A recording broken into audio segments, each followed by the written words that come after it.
किसी बस्ती में एक मेहनती किसान रहता था। उसके पास थोड़ी सी खेती भी थी। वह बहुत परिश्रम करता, लेकिन उसकी गरीबी दूर नहीं हो रही थी। वह एक संत के पास गया और संत से अपनी गरीबी से छुटकारा पाने का उपाय पूछा। संत ने उसे ईश्वर की उपासना करने और उन्हें प्रसन्न करने के लिए कहा। वह किसान अब प्रतिदिन नियम धर्म से ईश्वर की पूजा उपासना करता।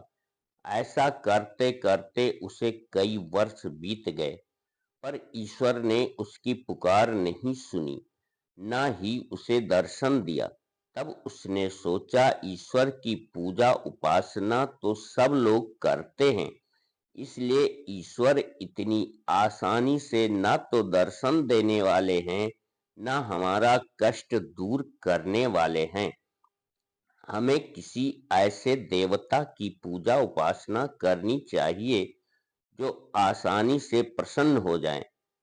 उसने हनुमान जी की प्रार्थना शुरू किया, पर एक वर्ष बीत जाने पर भी न तो हनुमान जी ने उसे दर्शन दिया, न ही उसकी दीन दशा में कोई परिवर्तन हुआ। तब उसने सोचा, हमें किसी ऐसे देवता की प्रार्थना करना चाहिए जिसके भक्त बहुत कम हो, तो शायद मेरी पुकार सुन ली जाए। तब उसने मेघदेव की उपासना शुरू किया।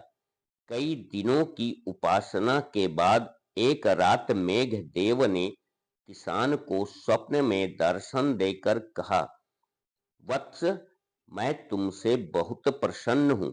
बोलो, क्या चाहते हो? किसान ने कहा, प्रभु, यदि आप मुझ पर प्रसन्न हैं तो मुझे बहुत सा धन दे दीजिए, जिससे मैं सुखपूर्वक रह सकूं। मेघदेव ने कहा, वत्स, मैं तो जल का देवता हूँ। मेरे पास तो धन है ही नहीं, लेकिन तुम्हारी प्रार्थना व्यर्थ नहीं जाएगी। मैं धन के देवता कुबेर से तुम्हारे लिए प्रार्थना करूंगा, वह तुम्हें कुछ धन अवश्य देंगे। मेघदेव ने कुबेर से उस गरीब को कुछ धन देने के लिए कहा। इस पर कुबेर ने कहा कि इस व्यक्ति की किस्मत बदलने वाली है, लेकिन इसे धन देने से यह उसका गलत उपयोग करेगा। इसे धन की नहीं, बल्कि ज्ञान और सदाचार की सीख देनी चाहिए। मेघदेव ने कहा, लेकिन इसे कुछ धन तो देना ही पड़ेगा। अब मेघदेव ने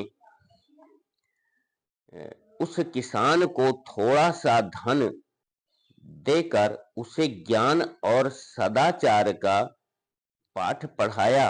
उस व्यक्ति ने अपने अंदर एक अजीब सा परिवर्तन आभास किया। उसे अब धन की लालच नहीं रह गई थी।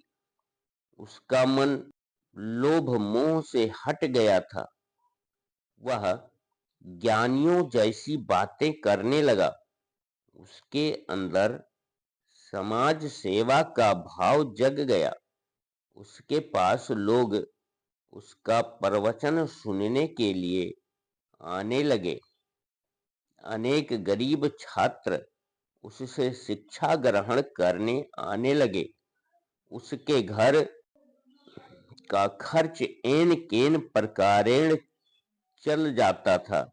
उसे शिष्यों और भक्तों से जो धन प्राप्त होता, वह वर्षांत में उस धन से एक विशाल भंडारा करता और सारा धन साधु संतों की सेवा में खर्च कर देता।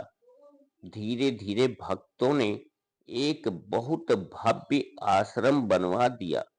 एक दिन मेघदेव वेश बदलकर उसके पास आए और उसका हाल चाल पूछा तो उसने कहा, प्रभु, अब मुझे धन और माया मोह की लालच नहीं रह गई है।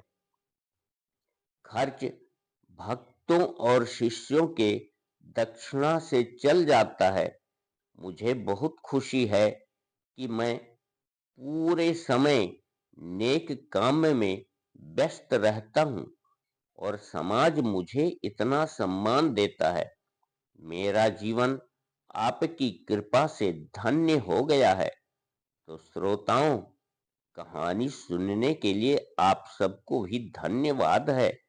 कहानी के बारे में अपना विचार कमेंट में अवश्य लिख दीजिए। आपको जो भी कमियां समझ में आए वो कमेंट में अवश्य लिख दीजिए। धन्यवाद।